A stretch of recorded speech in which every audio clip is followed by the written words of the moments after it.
En este segundo bloque se nos suma a la mesa Mercedes Alessandro, doctora en Economía de la Universidad de Buenos Aires. Durante más de 15 años impartió clases en la UBA, enfocándose principalmente en epistemología de la economía, y además dirigió la carrera de Economía Política en la Universidad Nacional de General Sarmiento.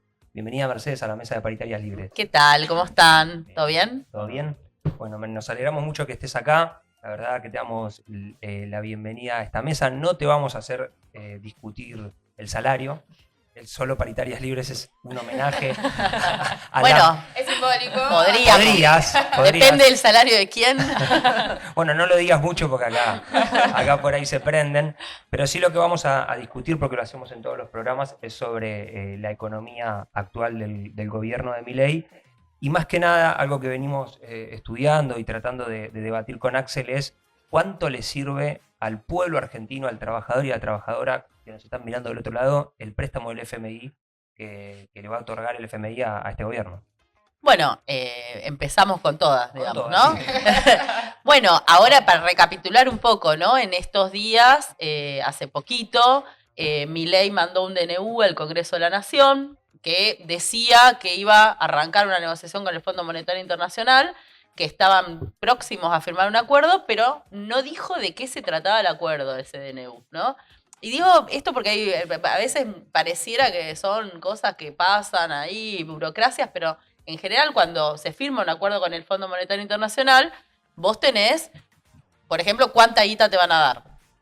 ¿A qué tasas de interés vas a tener que devolver esa plata? ¿En qué plazos te van a hacer los desembolsos? Si te van a dar la mitad en el primer año, te van a ir dando un poquito cada año, te van a dar cuando tenés vencimientos, ¿no? Es decir, los desembolsos, el monto, la tasa de interés. Las condiciones generales. Ni una información sobre eso. No, y después las condiciones son Okay.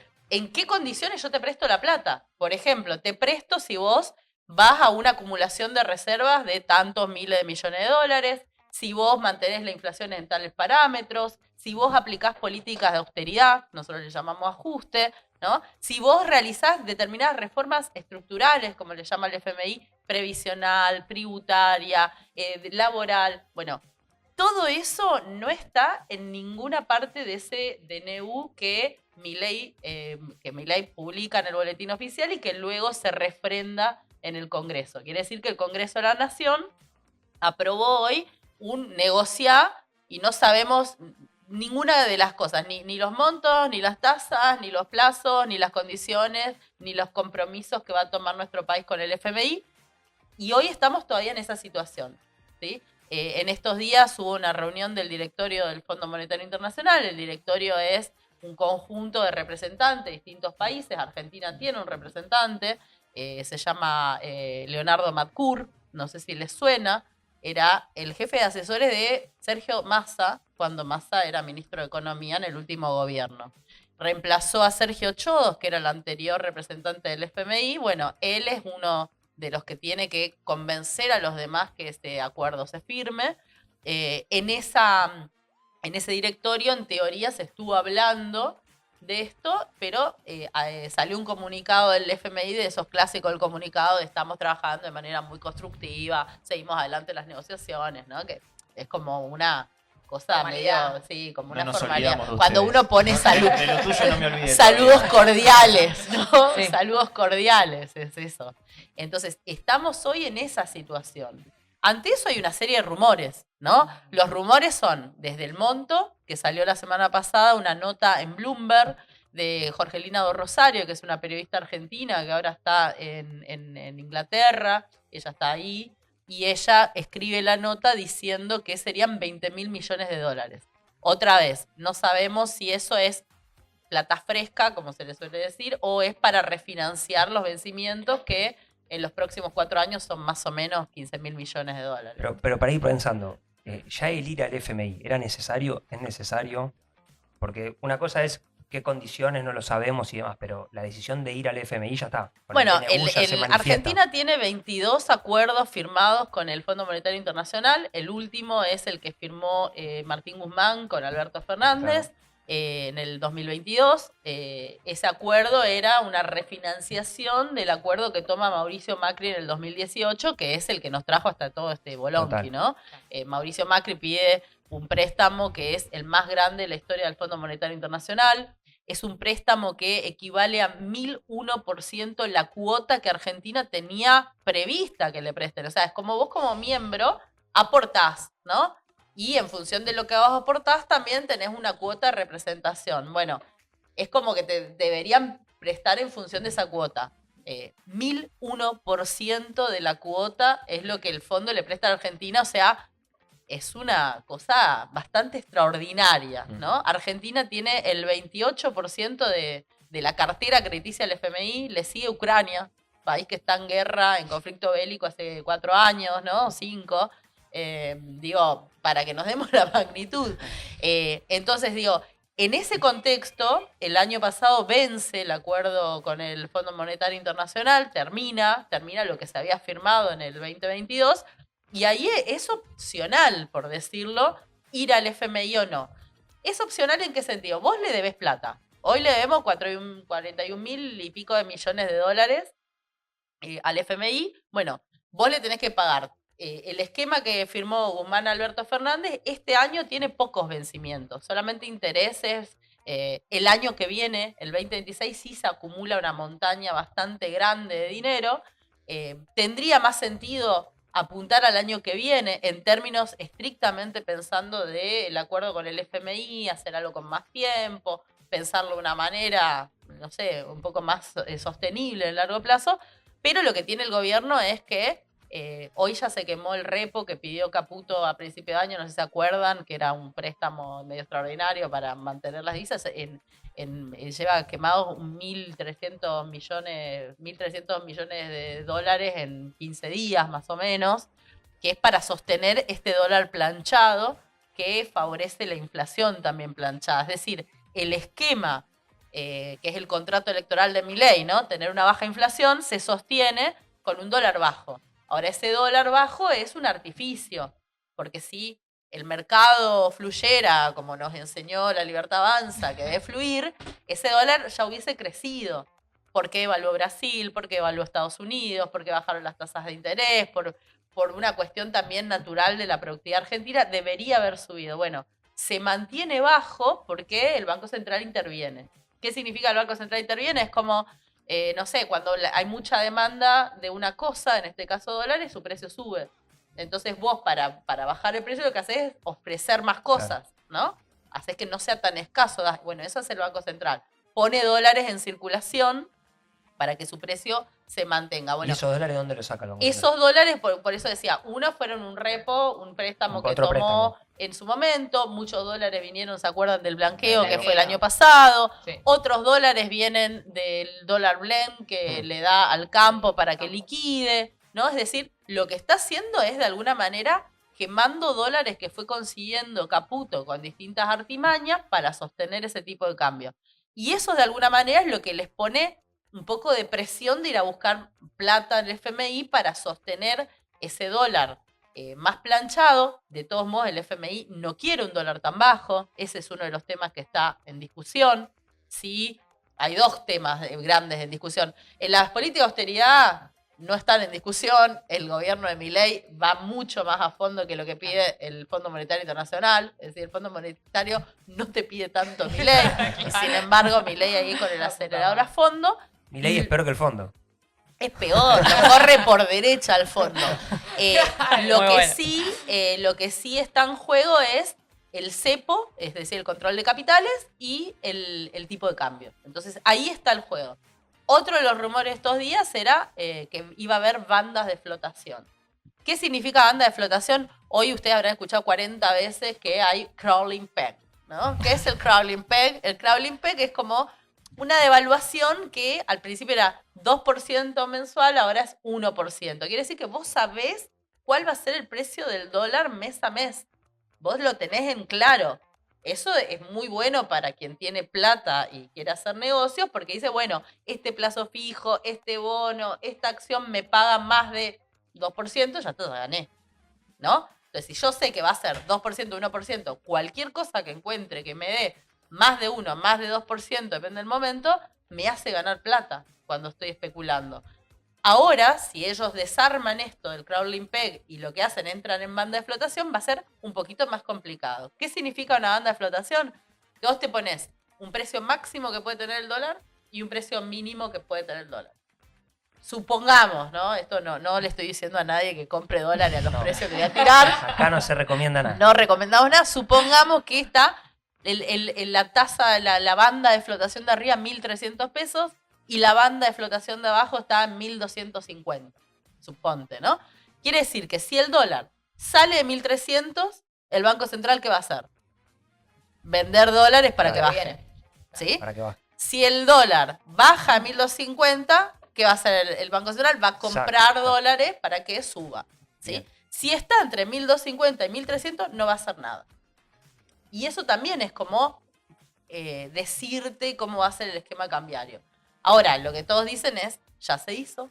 Para el que no haga nada, a priori es bueno, porque no estaría pidiendo dólares. Claro, o no quemando dólares. estaría usando dólares. Claro. Y eso estaría bueno. Y tengo una consulta ahí. Esa banda de flotación, ¿de cuánto puede ser? Pues si es entre 900 y 2.000 pesos, estamos complicados. No, por eso decía, en general Chiquito. son banditas chiquitas. Hay un señor que se llama, como él, Axel Leonhofood, es un sueco que trabaja mucho con esas bandas de flotación en economía.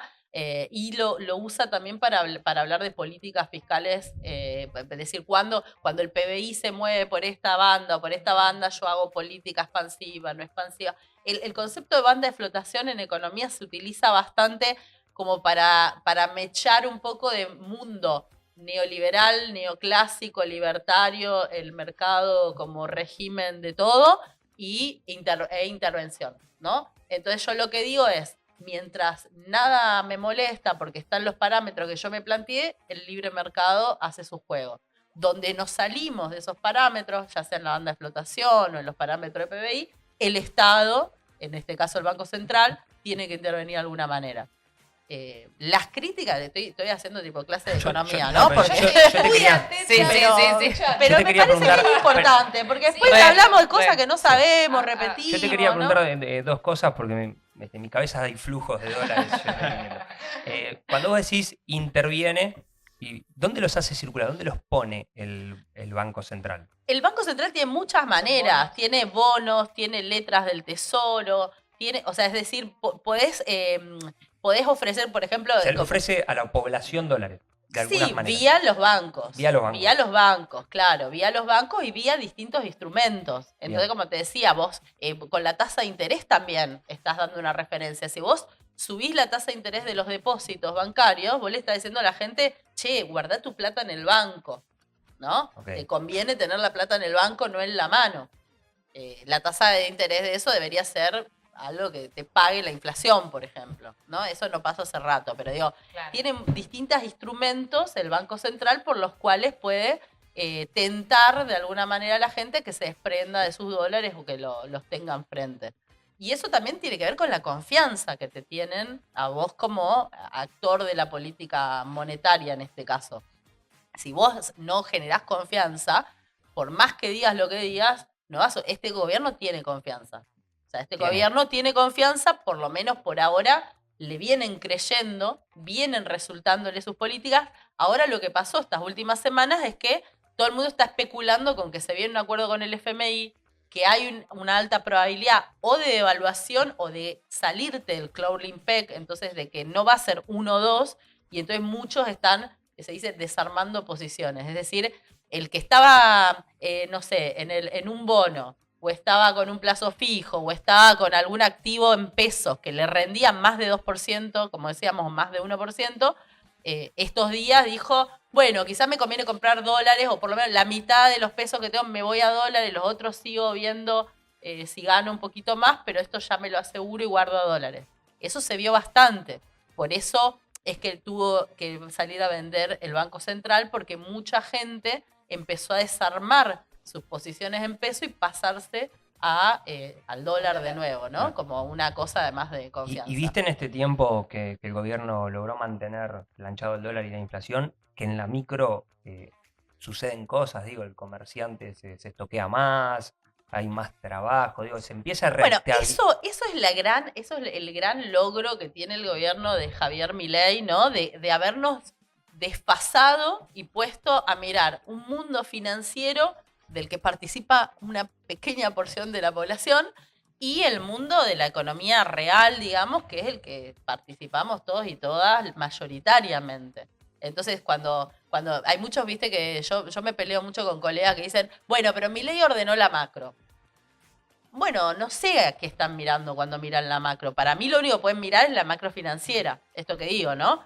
Que además es bastante artificial y que todo pende de un hilito, porque tenés que tener los dólares para acompañar esa salida y esos movimientos. Aparte, el año pasado, piensen que hubo activos que rindieron 40% en dólares. Es decir, cuando vos te pasabas un activo en pesos, el bono a L30, ponele, bueno, ganaste un 30%, lo convertiste a dólares, ganaste un 30% en dólares. Eso no sucede en ningún lugar del mundo. En Estados Unidos, vos con un plazo fijo con un depósito en el banco ganás 6% anual, 7% anual en el mejor de los casos. Quiere decir que estás ganando. Eso no existe, ¿no? Eso es una burbuja que todos sabemos que se pincha. Y eso tiene una parte que, digamos, bueno, se normalizó los precios que venían siendo muy altos, hubo una inflación de un año de 211 el último año, ¿no? El año anterior cerró en 170 y pico. Bueno, está bien eso, pero nadie lo termina de sentir tampoco, porque los salarios se perdieron mucho, sobre todo el primer mes de Milei, ¿no? El primer mes de Milei, que parece que quedó en el limbo y que él no lo asume como problema de él, el primer mes de Milei, a la semana de ingresar Milei a la Casa Rosada, con Caputo, el ministro de Economía, graban una declaración de Caputo que él viene con 10 medidas. Yo lo tengo muy grabado, ustedes se acordarán. Me acuerdo que además grababa y le salía mal y lo volvía a grabar y estuvo tipo todos así esperando las medidas y él no salía. Y una de esas medidas es la devaluación. Es una devaluación tremenda que lo que hace es que se dispara la inflación y se acuerda, en diciembre cierra con 25% de inflación en un mes. Enero tiene 22% de inflación, febrero tiene, no me acuerdo si 18 o 12, no me acuerdo, pero digo, tenemos... Y el relato de eso es venderlo como una desaceleración, ¿no? Como ¡claro! dieron un salto tremendo y en después ese momento, venden... como el ajuste necesario. Claro. Es como, no sé, cuando uno se va a vacaciones y se morfa todo lo que encuentra y dice, cuando vuelvo bajo, y en las vacaciones te subiste 5 kilos, después bajaste rapidísimo. Claro. La dieta Igual que- estuvo buenísima. Estás ¿no? igual que hace 2 meses. Estás igual que hace 2 meses, literal. Ahora, con todo ese contexto que vos describiste, ¿no ves que el FMI esté jugando políticamente o geopolíticamente con Argentina? Porque nosotros venimos discutiendo en el programa la sensibilidad de este esquema, lo que vos decís, que lo que pasó la semana pasada, que con un poquito de dudas o con un poquito de rumores de nuevo esquema cambiario, ya el mercado empezó a desarmar posiciones y que además los jugadores son los mismos, que está Caputo otra vez administrando esa plata, que es la mitad de la plata que le dieron a Macri, y que probablemente vuelva a ser lo mismo. La tesis es que el FMI entonces está poniendo esa plata para que Argentina se endeude más y que no pueda sostener futuros procesos de crecimiento, si quiere, si viene otro gobierno peronista o el gobierno que quiera tener un modelo de desarrollo. ¿No ves ahí el FMI jugando políticamente en Argentina? Mira, el préstamo, el Porque FMI... yo lo que no creo es que el FMI realmente le dé esta plata a Argentina para decir, no, ahora te la doy porque ahora que tenés superávit fiscal, te la doy seguro que esta vez me la pagás. Chicos, a ver, empezamos diciendo, a Macri le dieron 1001% de la cuota. Este 1001% lo publica el FMI, no es un número que saqué yo ni lo inventé. En la revisión, en la autocrítica que hace el FMI sobre el acuerdo, el párrafo de síntesis de eso dice, le dimos un 1001% de la cuota correspondiente, ¿no? Como diciendo, nosotros estuvimos medio flojos que le dimos demasiado. No fue una cuestión técnica, obviamente fue una cuestión política en su momento, fue un préstamo que también lo impulsó Donald Trump para ayudar a Macri en las elecciones. Este acuerdo, para mí, desde mi perspectiva, yo estoy suscripta al blog del FMI, entonces toda la semana me llegan las notas más importantes del área económica, porque tiene muchas áreas, ¿no? Tiene cosas de cambio climático, ni idea. Y una de las cosas que el año pasado publicó varias veces el FMI, que de hecho fue uno de los temas de agenda del foro de Davos, que nosotros lo único que vimos fue el discurso de Milei, no vimos todo lo demás que pasó. Uno de los temas del foro de Davos es que hay un pesimismo muy grande a nivel global sobre la política. Nosotros sentimos que acá estamos mal, que estamos decepcionados, que no nos ilusiona nuestro sector político, que no encontramos el agujero al mate. Bueno, esto es una sensación muy grande que se dispara post pandemia, ¿no? Como que hay un pesimismo muy grande y que los líderes políticos no dan respuesta a tal punto que están surgiendo influencers en la política. No sé, el caso de Indonesia, yo lo repito porque me llamó mucho la atención, lo vi, 20 influencers entraron al Congreso. Pero no 20 influencers que ustedes pensarían, bueno, Tomás Rebord, Pepe Rosen, los políticos, los que nosotros consumimos. No, los que te Luz venden Phantom. la cremita y te hacen la rutina skincare. La el Tina que te- diputada. Ese. el que es el que te enseña Los de a otra. ganar plata, Claro. el que te enseña a timbear con no sé qué, el Pero pará, coach. ¿estaban organizados? No sé cómo hicieron las campañas, no me metí en tanto, Porque pero si son influencers organizados, viste que acá no, te arman las estos, columnas en... el coach, viste, de que Nos te... tenemos que bancar ahí. No, chicos, estos son influencers, influencer, el concepto de influencer. Bueno, en Brasil surge este Marsal, que se mete en el medio de la elección que tenía a Boulos y el candidato Bolsonaro, que ahora se me fue el nombre, ¿no? Y se metió y sacó 1/3 de los votos en su primera elección. O sea, digo, hay un fenómeno. Los políticos están yendo a programas con influencers porque no están tan formados como un periodista que le va a repreguntar. No estoy hablando de Johnny Viale, ¿no? Estamos hablando de periodistas que por ahí están más preparados.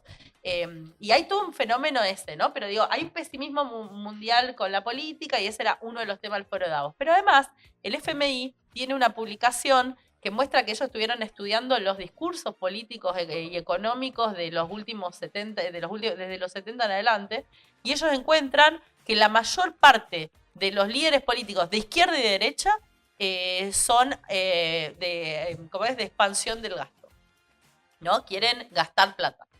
Es decir, son anti-austeridad. ¿Por qué digo esto? Porque uno de los ejes centrales de todos los acuerdos del Fondo Monetario Internacional con el país que quieras es el ajuste. Es el ajuste. ¿Y por qué digo esto? ¿Quién es el campeón del ajuste en este momento? Nuestro presidente.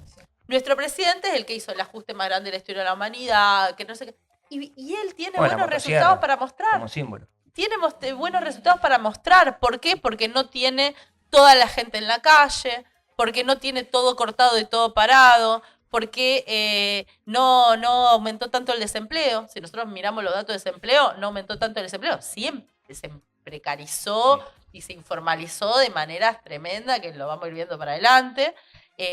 No cayeron tanto los ingresos en términos de esta inflación que decimos que se va sosteniendo con este tipo de cambio. Es decir, él viene mostrando resultados que desde el enfoque que maneja esta gente son buenos. Entonces, no es solamente, yo no sé si están pensando si va a ganar un gobierno peronista y si le van a poner una soga al cuello o no. Lo que yo veo de alguna manera es que hay una apuesta política de que necesitan que funcione y necesitan tener un ejemplo para poder sostener su mirada. Porque además, no somos el único país endeudado del mundo, ¿no? Yo le decía, hasta Ucrania, están todos hasta las pelotas porque la pandemia hizo que todo el mundo se endeude. En la pandemia la gente tenía que comprar vacunas, poner IFES, pagar salarios, hacer hospitales, contener a los niños, cuidar a los... Todo eso fue un gasto tremendo para los países medios y bajos ingresos. Significó o endeudarse o tener que suspender cosas de infraestructura, de educación, de lo que sea. Y eso generó un endeudamiento que también es récord. El mismo FMI te dice, para 2030 se espera que la deuda a nivel planetaria equivalga a un planeta entero. O sea, el planeta debe un planeta, ¿no? Es decir, son niveles de deuda gigantescos. Y si esos niveles de deuda vos le sumás líderes populistas que vienen y te dicen, voy a aumentar el gasto en educación, en salud, no importa, en defensa, en seguridad, si no sos tan progre, en defensa, en seguridad, en Pato Bullrich, ¿no? Estás en un problema. Entonces yo creo que también hay una dimensión de Milei como una figurita que le sirve para mostrar un éxito en su programa. Por eso están tan preocupados de que a Milei le vaya bien en un punto. Y para mí hicieron una apuesta con Macri y les falló. Pero hoy estamos en otra dimensión también. Lo de Macri fue prepandemia. Ahora estamos en un mundo en el cual, digo, en pesimismo global en términos políticos, niveles de endeudamiento inéditos desde la crisis del 2008, países con senderos fiscales muy estrechos, ciclos políticos muy cortos, una irrupción de una derecha conservadora y retrógrada muy fuerte en gran parte del mundo. O sea, estamos hablando de que acaba de ganar Donald Trump, que ellos tienen estas conferencias, la CEPAC y todas estas conferencias de la extrema derecha donde se reúnen, y hoy la motosierra es un símbolo también instalado. Cuando Milei va a Estados Unidos en el medio del escándalo de Libra, le lleva la motosierra de regalo de Elon Musk, ¿se acuerdan? La escena esa perturbadorísima con un niño corriendo alrededor de la motosierra. Para mí era una, no sé, El Resplandor, una película de esa de Kubrick, ¿no? En este mundo tan negativo que planteas. Perdón, pero bueno, pero si realista. quieren hablemos de Pequeño Pony, la peli del Bafisi. Pero realista. ¿Cuánta culpa crees que tiene el feminismo? Toda la culpa, por supuesto. O sea, somos nosotras las responsables, sobre todo las que hablamos con la E, porque si hubiésemos hubiésemos dejado hablar con la E a tiempo, quizás todo esto no hubiese sucedido. Sí, somos las responsables. Porque hay un poco de eso del gobierno de culpar al progresismo No, y mira, encabeza el feminismo de todos los esto males. de la agenda woke, Eso. como dice Milei. Mira, yo creo sinceramente que el feminismo no solo en Argentina, sino a nivel Latinoamérica, en Estados Unidos incluso. Mira, yo me acordaba, ahora estuve de viaje, estuve en México y me encontré con una amiga que está estudiando, es brasilera, pero está estudiando en Estados Unidos. Y estábamos hablando del 8M y de lo que fue la asunción de Donald Trump. Yo vivía en Estados Unidos cuando Trump gana en 2016, fue, ¿no? Sí, 2016. Yo estaba ahí cuando él gana, estaba viviendo ahí. Cuando él asume, que es 20 de enero, todos los 20 de enero asumen los presidentes, como acá el 10 de diciembre, me voy a Washington, desde Nueva York a Washington, porque había una marcha convocada, que era la Women's March, convocaba todas con los pussy hats, los sombreritos rosaditos, ¿no? Y llego a Washington, era la primera vez que estaba en Washington en mi vida, y lo único que veo es una marea de sombreros rosas, y éramos cientos de miles de mujeres en la calle dándole la bienvenida a Donald Trump porque él había ganado con un montón ya de acusaciones de abuso sexual y de sexismo, ¿no? Esta última vez no se movilizó nadie, ni la más ultra feminista radical en Estados Unidos. Cuando gana Donald Trump, ¿Por qué? condenado ¿Por qué con 60. Vos que fundaste Ecofeminista, estás en la militancia feminista, ¿dónde están? ¿Qué está pasando? Sí, yo creo que hay obviamente hay un retroceso en ese espacio. Hay un retroceso en Argentina, nosotras tuvimos una serie de conquistas y después, incluso ya durante el gobierno de Alberto Fernández, ya después de conseguir el aborto legal, medio que bajó un poquito, ¿no? La ola. El feminismo se autocaracteriza, de hecho, en olas, ¿no? De momentos en los que realmente va y conquista muchas cosas y luego retrocede un poquito. Pero aún así yo creo que, por eso decía, tanto en Argentina como en Estados Unidos, en Latinoamérica, el feminismo fue un factor de debate político muy fuerte en los últimos años, uno de los más activos. No sé, nosotros podemos pensar en Argentina, el 2001 fueron los piqueteros, ¿no? Y después de los piqueteros, medio que también ese movimiento se fue transformando, podemos decir que eso es hoy lo que está aglutinado como la economía popular, que también nos podríamos preguntar y nos preguntamos, de hecho, ¿dónde están los cortes de calle? ¿Dónde están los que estaban disputando planes sociales, ¿no? Digo, siempre se nos pregunta de alguna manera los que estamos ahí más débiles, entre comillas, ¿no? El feminismo en Argentina es muy horizontal, no tiene jerarquías, es bastante independiente, por más que los partidos políticos, las organizaciones políticas tienen su feminismo interno, no se estructura de una manera tan jerárquica y vertical, y eso creo que ha sido algo que les sirvió mucho por momentos, pero que en momentos de retroceso te perturba un poco. Aún así, una de las marchas más grandes que tuvimos este mismo año fue la de febrero, que se convocó después de que Milei diga que los homosexuales eran pedófilos y que la ideología de género en el extremo es pedofilia. Y esa marcha se convocó desde una asamblea en el Parque Lezama, autoconvocada por feministas, transfeministas, por homosexuales, por toda la comunidad LGBT. Se armó y fue una de las marchas más masivas de los 2 últimos años. Entonces digo, no está desaparecido el feminismo, creo que sí hay una dimensión política. Yo me preguntaría, a mí me preocupa más la CGT, que el último paro fue en mayo del año pasado, ahora hay un paro después de un año.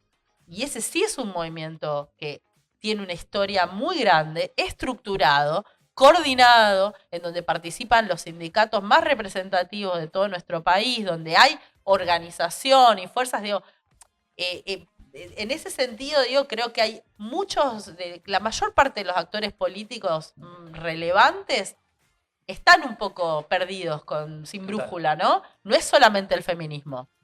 No, Sin y ahí- embargo, aparecemos cuando... No, pero creo que también un poco como la historia contrafáctica a mí me gusta hacer a veces y digo, ¿qué hubiera pasado si el gobierno de Alberto Fernández hubiera resuelto la parte económica? El progresismo seguiríamos, ¿no? Digo, dando discusiones y ganando discusiones, y yo siento que no. Siento que a pesar de haber resuelto lo económico, había un clima social como, no superficial, todo lo contrario, subterráneo, que no nos puteaba en la calle solamente porque en ese momento era políticamente correcto no putearnos en la calle, pero que nunca se fue ese sentimiento de odio hacia la diversidad o de un resentimiento sobre algún sector social disidente. Y eso me parece que ese tiempo histórico lo supieron leer. Yo creo que hay esos resentimientos siempre, si no, no tendríamos los Agustín Laje haciendo los videos Claro. estos que vimos el 24 de Impresentable. marzo, ¿no? Digo, ese resentimiento trasciende el feminismo. Él particularmente no, él odia a todos y todas por igual, ¿no? Es un tipo que ha escrito en contra de los derechos humanos, de los derechos de las mujeres, de los derechos de las trans, de todo.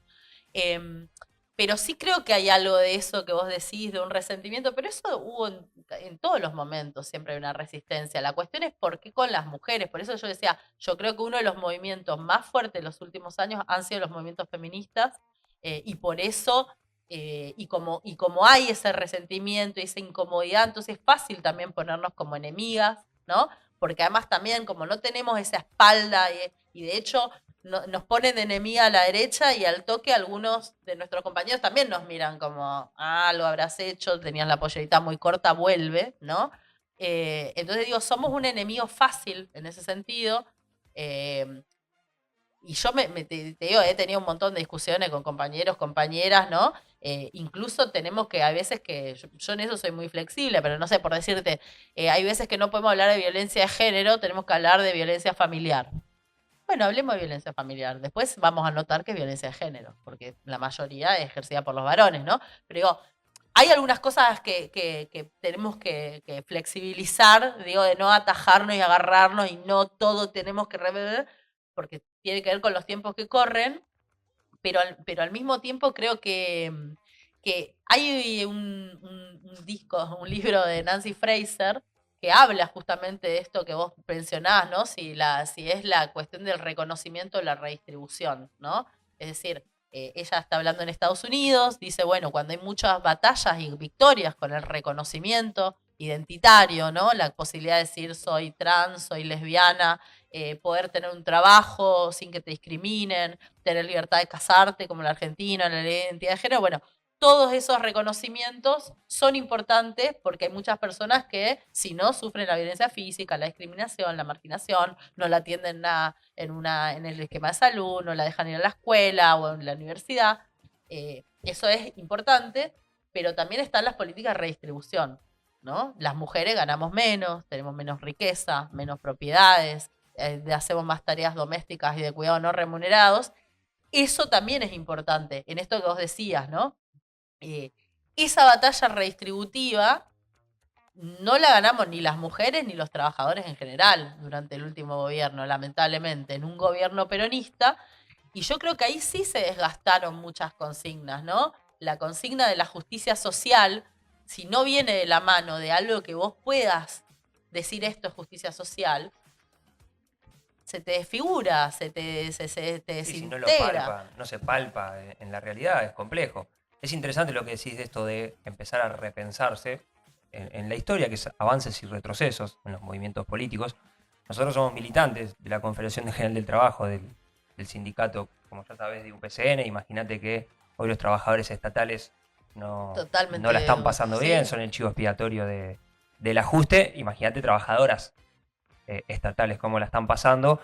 Pero también estamos en un momento de retroceso que nos obliga a repensar cómo cuando vuelva un proyecto de desarrollo de la industria nacional, de generación de trabajo, un proyecto peronista, cómo vamos a pensar el Estado eficiente y un Estado que le llegue a la gente. Entonces, es interesante cómo estos procesos también, para dentro de la militancia, nos tienen que obligar a repensarnos en los nuevos momentos para definitivamente volver mejores. Y ahí yo te quería preguntar cómo ves a la oposición en en esto de reinventarse, de pensar propuestas. ¿Cómo estás viendo la política en general? Mira, yo creo que algo que podemos decir que nos trajo bueno, entre comillas, el gobierno de Milei, muy entre comillas, es eso de patear el tablero también, ¿no? Porque ellos patean el tablero, pero también son pragmáticos. O sea, Milei dice, voy a quemar el Banco Central. Y ahora está pidiendo guita para fortalecer el Banco Central, ¿no?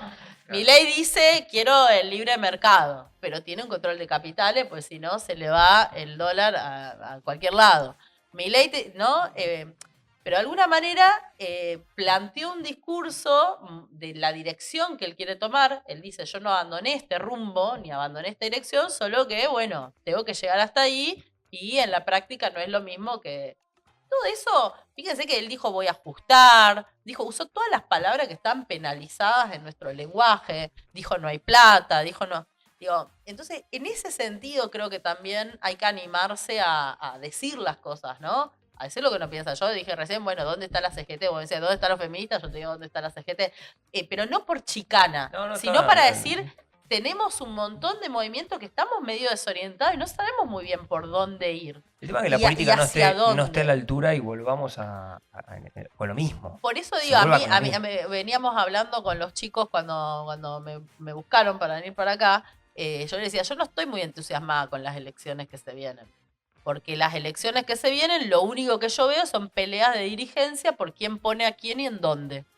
Eso es lo que yo estoy viendo, lo que yo estoy palpando. A mí me gustaría, de lo que estar viendo, es qué es lo que se va a debatir y proponer, que las elecciones fueran un espacio en donde estuviéramos debatiendo ideas, no quién ocupa cada lugar en la lista, ¿no? Digo, eso a mí no me entusiasma las elecciones que se vienen. Por ejemplo, ojalá después que terminen con el debate interno de quién ocupa el lugarcito, empiece un debate un poco más programático, por decirlo. No te digo a empezar del ABC, de no sé qué, pero por lo menos una, dos ideas, ¿no? Traer a la mesa. Loco. Un par de ideas, digo. Y eso creo que igual la militancia, nosotras, todos los que venimos tratando de tener una voz pública, de pensar, de traer compañeros, compañeras, reflexionar, abrir la cabeza, etcétera, estamos sacudiéndonos un poco. Entonces yo creo que el desafío también está en, bueno, cómo nos plantamos para que no siga siendo una cuestión de arriba hacia abajo siempre en la que hay que acatar o ya,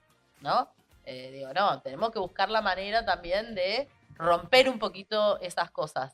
En ese sentido creo que hay un montón de debates que están abiertos, que en ese sentido, por eso decía, hay lo del Estado, y sí, el Estado...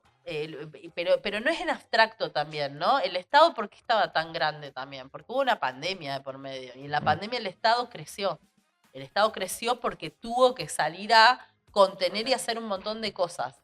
Después no pudo deshacerse o reorientar o reorganizar eso y quedó para mí un Estado con anabólicos, pero medio tonto, ¿no? Como que no llegaba a lograr sus objetivos. Y eso efectivamente es algo que además también trae un montón de prejuicios, porque Milei se monta sobre la cosa del Estado hablando de la casta política. No es que dice el Estado es caca malo nada más, sino que además dice está lleno de políticos que se llenan de guita mientras vos la pasás mal, ellos andan con chofer, comen sanguchitos de miga, están ahí, se gastan plata en esto, en lo otro, tienen sueldos millonarios, tienen no sé qué, y vos estás ahí en tu casa que no llegas a fin de mes, no sé qué, no sé cuánto. Entonces tiene también una cosa como que concatena varias cosas que son todas falsas también, ¿no? Porque el Estado somos un montón de trabajadores y trabajadoras, como vos decía, que hoy están viendo que sus ingresos están deteriorados, viendo si no les manda un telegrama de pío ante el próximo feriado largo. Muchos que pasaron, me acuerdo el año pasado, en las fiestas, los despidieron, o los despidieron en vacaciones, ¿no? Digo, y aparte con una cosa de esos ñoqui, con una cosa de estigmatización muy violenta, ¿no? Que te pone incluso, pareciera que es un privilegio tener una obra social, tener vacaciones y tener aguinaldo en un país que se construyó justamente con esas victorias de los trabajadores por sus condiciones materiales de salariales y de trabajo. Entonces creo que no podemos entrar en la misma dinámica que los libertarios. Ellos tienen otro proyecto. Yo creo que hay algunos que van a tratar de discutir en sus propios términos como si fuera que la sociedad quiere eso. Yo creo que la sociedad está bastante fragmentada, que al contrario de estar buscando ahí en el espacio ese chiquitito, todavía falta reafirmar lo propio, ¿no? Esto que yo le decía, yo me siento un poco, imagínense si yo soy una mina que trabajó en la política, que participa, que no sé qué, no me interesan estas elecciones, porque no veo un debate programático. No digo no me interesan, digo no me entusiasman, ¿no? No me entusiasman. No te convoca. ¿A quién y a los demás qué esperamos? A la señora que va todos los días a hacer las compras al supermercado, sí, ni a mí me está convocando demasiado. No sé ustedes cómo se sienten con esto, ¿no? No, la verdad que no sé. Les digo, si quieren hacer terapia grupal. No, sí, pero está bien que ahora se el debate. Me parece, qué sé yo, estamos viendo los irrealistas, cierran Este mañana, fin de semana, ¿sí? cierran, sí. Y bueno, no se discutió nada, me parece que es un poco más de lo mismo. Creo que no nos dio tiempo a pensar, no se dio tiempo a debatir en los cuerpos orgánicos del partido, del movimiento, y me parece que es un poco de memoria, ¿viste? En la provincia Massa, Máximo y Axel van a ordenar, van a poner a sus candidatos, en Capital de Santoro, por lo menos el candidato del PJ, después hay otros candidatos como Abel Medina. El del PJ, un radical. Dicho Lo sea de banco a paso, Santoro dicho igual, sea de lo paso. banco a Santoro, pero bueno. Pero es raro. Pero es sintomático, es raro. sintomático, es Es sintomático. raro. Pero bueno, estamos un poco desorientados, tampoco tan entusiasmados. Pero bueno, damos el debate. Por eso también creamos paritarias libres para poder Sí, pero por eso digo, charlar y debatir. para mí es, como vos decías, bueno, 3 puntos que podamos debatir, ¿no? ¿Qué Estado queremos? ¿Qué qué tipo de queremos que haga también el Estado? tipo de redistribución queremos? Porque lo cierto es que hoy hay una redistribución en marcha. Hoy hay una redistribución feroz. Empezamos hablando del carry trade, ¿no? Eso no es guita que sale de los árboles. O sea, la plata que se levanta en pala en el carry trade, el superávit que tiene Javier Milei, de lo que tanto se autovanagloria, es un superávit que viene por los jubilados que son reprimidos todos los miércoles en la Plaza del Congreso, es por la obra pública que está frenada, que son nuestras rutas, nuestros hospitales, nuestras escuelas, nuestros centros de cuidado, nuestros espacios de contención a víctimas de violencia de género, puentes, represas, es las transferencias a las provincias, que después hace que haya estos manejos, ¿no? En los cuales a último momento todos los diputados de tal provincia votan una ley que al otro día tiene un premio, ¿no? O tiene más transferencia, o le dan la obra o lo que querían, le da un poder, una cintura al presidente interesante, digamos, ¿no? Y eso es el superávit. Entonces, el superávit otra vez no es una cuestión técnica, no es un número de, me dio positivo, no negativo, ¿no? No, el superávit lo tuve apaleando viejos en la plaza, pagándole los mangos. ¿Ustedes se acuerdan del año pasado? Porque esto lo digo porque, no sé, yo creo que nos olvidamos de tantas cosas que pasan, ¿no? El año pasado, en el Congreso de la Nación, se debate un aumento a las jubilaciones de 15.000 pesos. De acuerdo. ¿Se acuerdan? 15.000 pesos. Eran 2 kilos de carne en ese momento. Ahora es menos de 2 kilos de carne, ¿no? 2 kilos de carne eran en ese momento. Digo 2 kilos de carne por cómo termina la historia, ¿no? Se vota eso en el Congreso. Milei lo veta, porque dice estas ratas degeneradas fiscales no me van a romper el superávit. Entonces lo veta. Ese veto va al Congreso, en donde había ganado ese aumento, y se dan vuelta unos cuantos y votan y refrendan el veto de Milei, quiere decir, votan en contra de los 15.000 pesos. Y después de eso, ¿qué hacen? Se van a la Quinta de Olivos a comer un asado y festejar.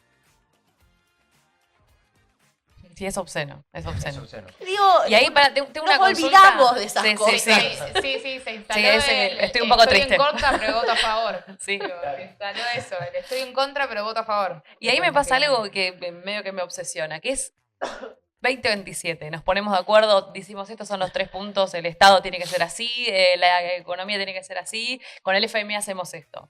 4 la industrialización. 4 Ahora la vamos- ahora industrialización. vamos a Pero me hablar de gustó esos 4 puntos, ¿no? Ahora. El Bien. Estado, la No los redistribución, pensé. el FMI y la industrialización. Pero el modelo bueno, productivo, digamos. Vamos con ampliamente. eso de tipo columnas.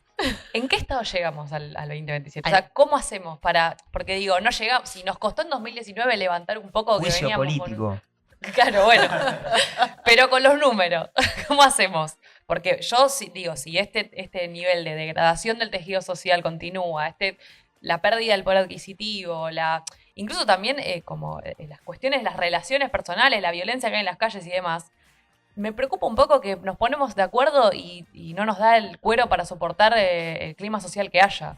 Entonces también me obsesiona un poco cómo va a llegar la economía a eso. Y ahí esa es mi pregunta. ¿Cómo Sí, lo ves? yo en ese sentido estoy con vos, porque ponele que les va bárbaro el FMI de guita, le va bárbaro en el plan macrofinanciero, mantienen estables cosas, sale vaca muerta y les rinde plata, vienen 2 inversiones rígidas. Suponte que les va bárbaro. No se va a traducir en mejoras digo, hay 2 mundos acá. Hay un mundo que le va a ir bárbaro y otro mundo que va a ser igual. Que esto es decir, un deterioro del tejido social muy fuerte. Y esto no es la primera vez que pasa. En nuestro país tenemos una historia de crisis. Yo creo que por eso digo, lo que nos desarma de alguna manera es sentirnos que no tenemos un espacio en donde podamos ponernos de acuerdo, ¿no? Como rápidamente ellos se ponen de acuerdo, manejan la agenda y nosotros andamos corriendo atrás. Entonces ellos dicen, no sé, como hace Axel, ¿no? Cierro el salón de las mujeres, yo abro uno. Cierro no sé qué, yo abro el otro, ¿no? Como reaccionamos. Que no es menor, porque tenés que reaccionar simbólicamente y cuidar lo simbólico también, pero al mismo tiempo vos estás corriendo atrás de una agenda que no te pertenece. Y nos cuesta encontrar la propia. Yo creo que ya pasamos un año de autoflagelo y de quién es el culpable de esta pérdida, si fuiste vos, el otro, el no sé cuánto, ¿verdad? Un año más de reacomodarnos que estamos transitando y espero que para las elecciones de octubre no sea como ahora una cosa rápida, sino que haya un espacio de reflexión política más amplia en que nos haga empezar a arribar a esos consensos para trabajarlos, porque si no tenemos orientación política, yo no veo tampoco cómo uno trabaja con sus compañeros, con sus colegas, en el espacio que vos tengas, no sé, en una asamblea barrial, en un comedor, en un sindicato, en una escuela, en tu centro de estudiantes. ¿Cómo trabajás si no tenés una idea, de una orientación hacia dónde querés ir? Eso te cuesta para cualquier cosa, en tu propia casa te cuesta, ¿no? No sé qué quiero hacer. Bueno, todo pareciera que la vida te va llevando entonces, ¿no? Y la vida esta nos está llevando un lavarropa medio horrible, ¿no? Estamos dando vuelta adentro. Entonces yo creo que ahí es donde yo apuesto mucho a eso, al espacio de construcción, de debate, de pensar programáticamente otra vez, no desde cero, no tenemos que ir desde cero, sino consensos que se rompieron ya en el peronismo, en el gobierno de Alberto Fernández ya estaban rotos.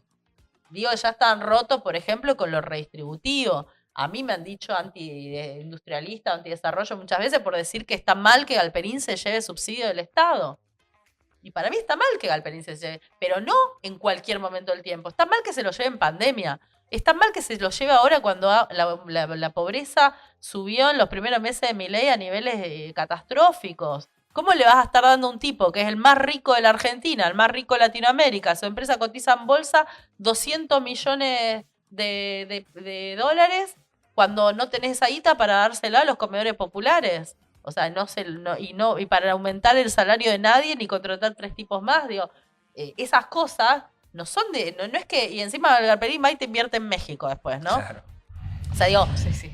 no es que uno sea antidesarrollo, no, es también ver, no sé, la ley del software, que la crea Néstor Kirchner en el 2004, la hace en un contexto que ustedes no sé si tenían internet, el WhatsApp no existía. Entonces digo, en otra época de la historia de la tecnología. Hoy Vago, Accenture, Mercado Libre, no necesitan esos beneficios del Estado. Al contrario, o sea, les va bárbaro. Entonces, ¿por qué les damos a ellos?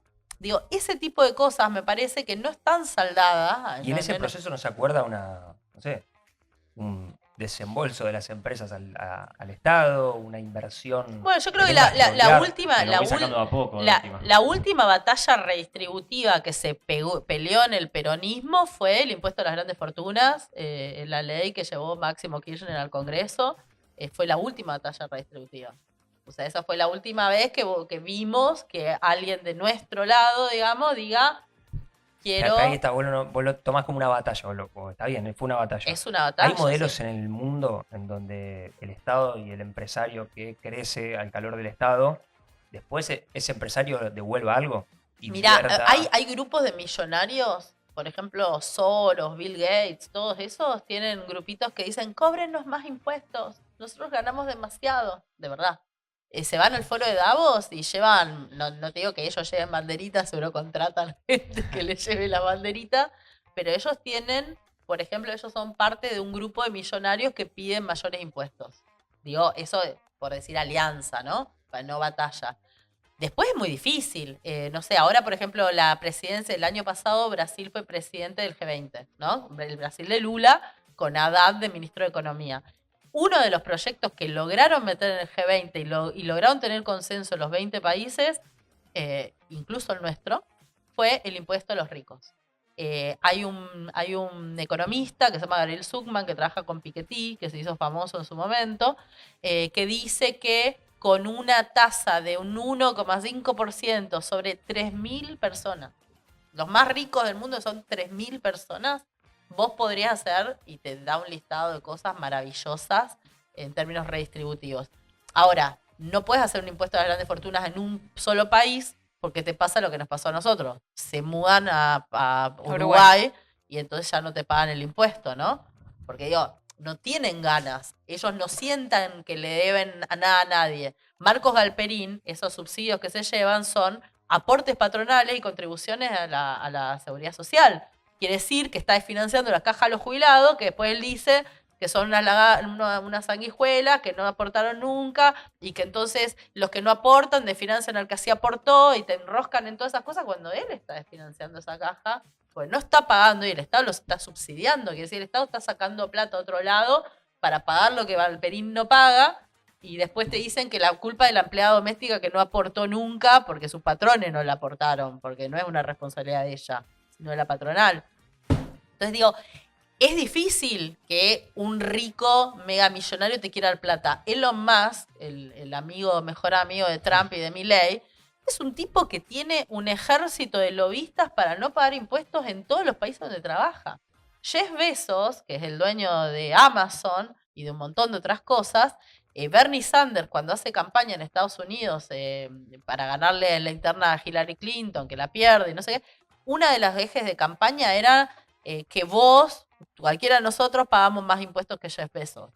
Pues ya pagando el IVA estabas pagando más que Jeff Bezos, porque, digo, esas grandes corporaciones hacen lobby para no pagar impuestos. Ellos no, por eso digo, hay que ver también qué modelo empresarial tenemos en la cabeza, porque hay modelos empresariales que no quieren al Estado. Para ellos el Estado es una traba. Es una traba porque sus empresas y su modelo de negocios hoy trascienden las fronteras.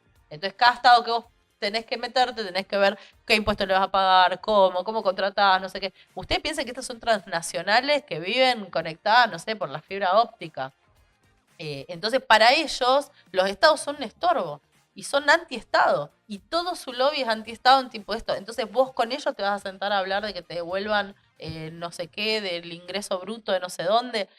Es difícil. Entonces, digo, esas cosas, y no es lo mismo que otro modelo de negocios que tiene una pata local, o no sé, la pyme, o la industria local, en donde vos los tenés sentados y donde usan la misma ruta que todos los días, y entonces les importa que la ruta esté en condiciones.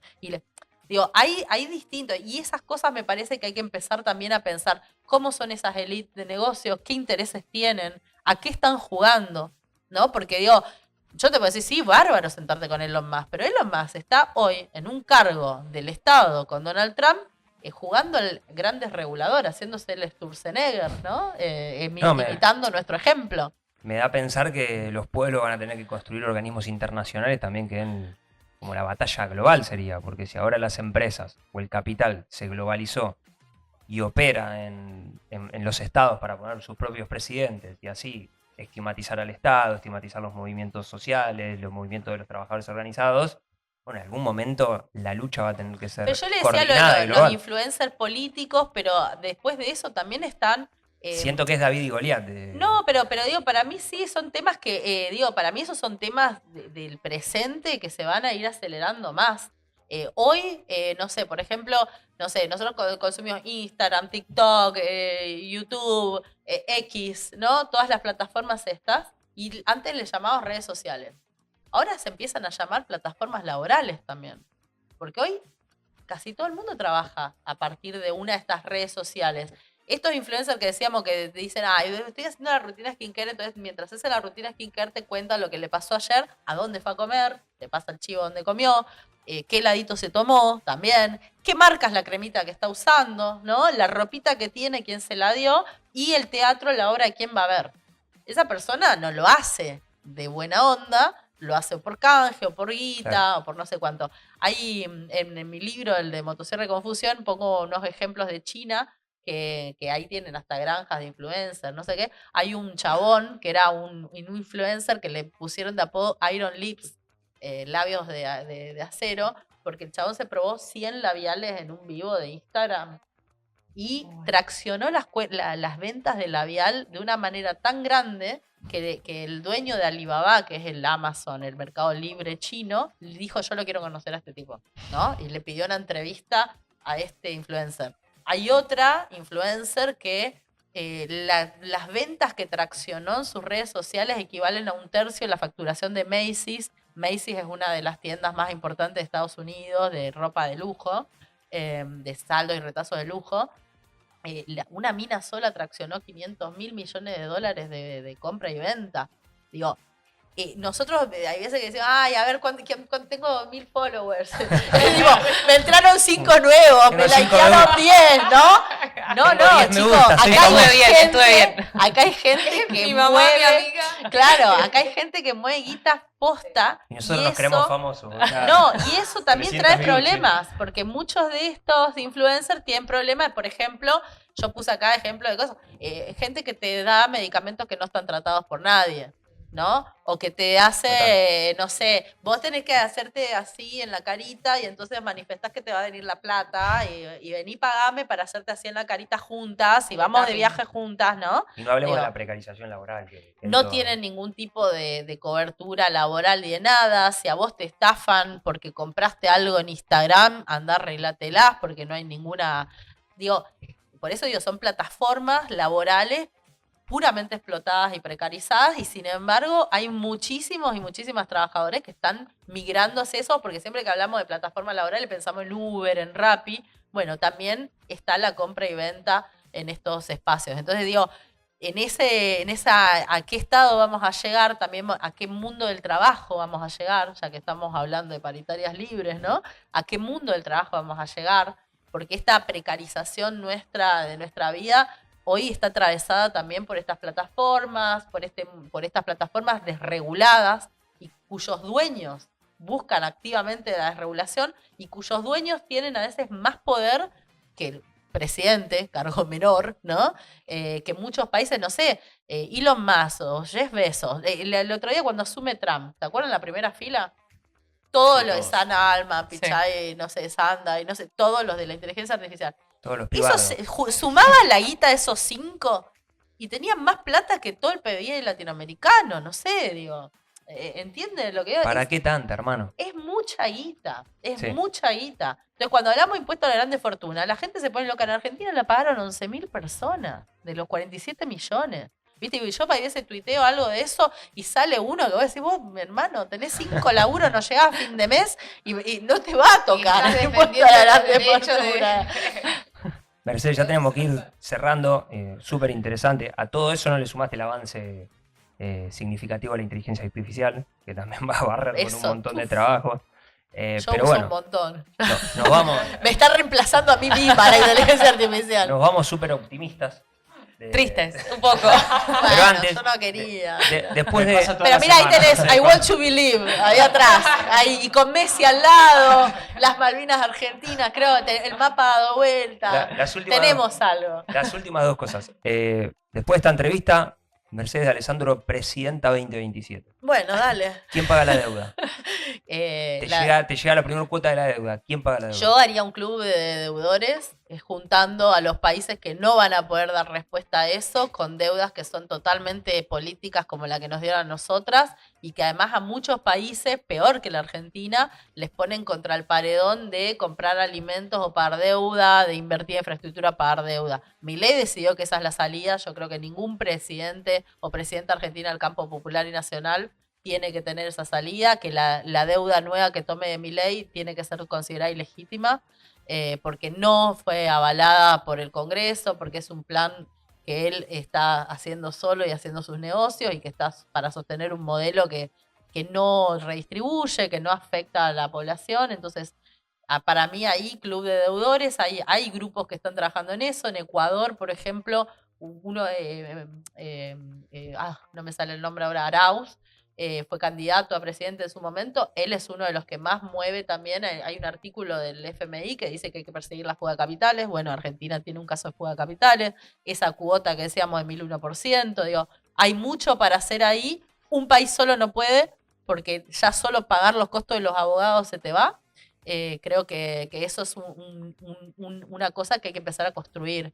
Que hay grupos ya que vienen trabajando hace tiempo con esa mirada. Bien, y nombrabas tu libro, ¿dónde se puede conseguir y qué estás haciendo ahora? en la actualidad? Motosierra y Confusión se llama. Y nada, en cualquier librería está. Bien. Es de Editorial Sudamericana, está en cualquier librería. ¿Y ahora en qué andás? Yo ahora estoy trabajando consultoría y además estoy conduciendo un programa económico en EVA TV, así que lo pueden ver. Los martes a las 10 estrena y después se mira cuando quieren, tienen ganas. Justo ayer, el martes grabamos con el pelado Fraschina. Estuvimos hablando también un poco del fin de la moratoria, hablamos del FMI, hablamos un poco del modelo económico de la dictadura, así que eso. Bueno, si te parece, te invitamos nuevamente para hablar de inteligencia artificial, el mundo del trabajo y también el modelo productivo, que es interesante porque dijiste que vos no estabas en contra. Algunas veces te decían que estabas en contra, pero No, yo vos estoy nada en que ver. contra de los que se llevan y nos spoilean sin ningún tipo de miramientos y sin un poco de amor a los demás, de los que sacan tanto dinero, porque la cantidad de plata que tiene esta gente no la puede gastar ni en 20 vidas, entonces un poquito de amor al prójimo no viene mal para esos empresarios. Bueno, muy interesante la charla con Mercedes, muchísimas gracias por venir a Paritarias. Ya estamos cerrando el programa, la semana que viene no lo vamos a hacer desde acá. No nos van a ver en este estudio, nos van a ver en Tierra del Fuego porque nos vamos a cubrir la vigilia de Malvinas. Vamos a estar el 1, el 2 y el 3 haciendo contenido para todos ustedes y homenajeando a todos los excombatientes y a la soberanía de nuestras islas. Así que se van a ir enterando en las redes las noticias, pero bueno, esperamos que este capítulo le haya gustado. Debatimos un montón. Nos vamos súper optimistas con lo que nos contó Mercedes y te esperamos de nuevo. Sí. Así que Gracias. muchas gracias a todos, gracias Mesa, gracias producción, nos vemos la próxima.